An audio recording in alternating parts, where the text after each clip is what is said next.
জয় শ্রীকৃষ্ণ।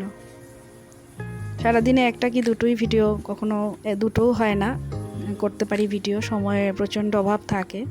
কাজেই যতটুকু পারি ততটুকুই ভিডিও করার চেষ্টা করি। সারাদিন লাগিয়ে আমি আসলে 2 থেকে 4 মিনিটের একটা ভিডিও করি। সারাদিন আর সময় হয়ই না। যাই হোক, যাই করি মনের খুশিতে করি, সেটাই অনেক।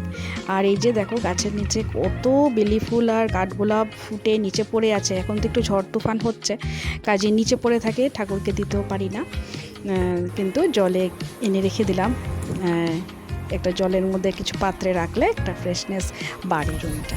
আর চান পুজো করে এখন এসে গেছি আর্য জল খাবার রেডি করতে। আর্য বলছে আলু পুরি খাবে, ওর তো এগুলো ভীষণ প্রিয় জিনিস, ডাল পুরি, আলু পরাঠা, এগুলো ভীষণ প্রিয়। কাজেই আপেলও অনেক ছিল, তাই ভাবলাম যে আপেল স্মুদি একটা করে নিই আর ভেন্ডি ভাজা করে নিই। তো এটাই ছিল আজকের ব্রেকফাস্ট, একটা মিষ্টি দিয়ে ব্রেকফাস্ট হয়ে গেল। আর রান্নাবান্নাও চলে এসেছি। বাইরে টিপটিপ বৃষ্টিও পড়ছে, এই যে এক পশলা বৃষ্টি হয়ে গেছে। এখন আবার সেই হলুদ ফুলগুলো সারাটা আমার বাগান ভর্তি হয়ে যাবে। দেখতে ভালোই লাগে, কিন্তু সমস্ত বাগানটা ভর্তি হয়ে যায়।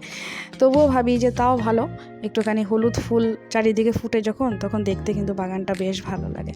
আর এই যে রান্না করছি, আর তো মাছ খাবে না, তাই ডিম, আমার জন্য মাছ, একটা আলু দিয়ে ঝোল, পাতলা একটা ঝোল করছি।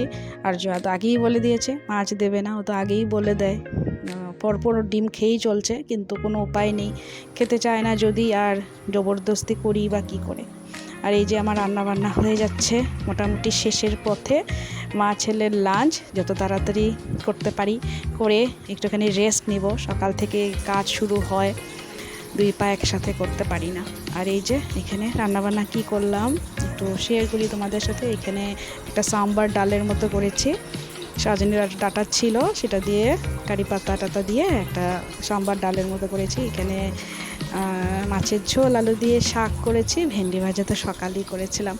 তো রান্নাবান্না হয়ে গেছে, তো ভাবলাম ভিডিওটা এডিট করি। তো এডিট করতে করতেও আবার ভাবলাম যে এডিট যে করি সেটার একটুখানি ভিডিও করি, কত কিছু মাথায় যে আসে, তাই একটুখানি নিজের ভিডিও করলাম, কারণ এটা আমার এখন ভিডিও এডিটিংয়ের টাইম।